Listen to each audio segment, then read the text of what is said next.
Și cu ăla ce trebuie să fac? Să-l bat pe ăla? A, nu. Trebuie să ies din zonă. Ok. Și misiunea completă. Și cam asta a fost misiunea. O să mai facem o misiune.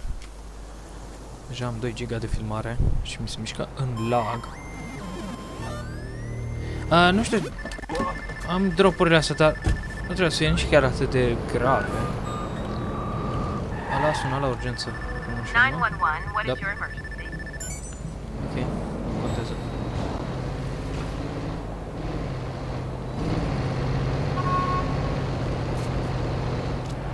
Bun. Nu mai am lag. What's curious about your posters? They're good. Cum spuneam, hai să încercăm să-l hackerim pe ăsta. Dăm banii. Fuck off! Drop. They are art. I don't know, man. I've never done the street art thing. Rățica ne mișcăm și You'll just noi. have to be my student then. Sending you a meeting spot. See you there.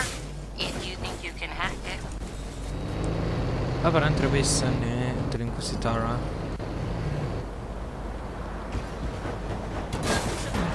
Prin care ne simțiți, apăsăm pe mă frumos.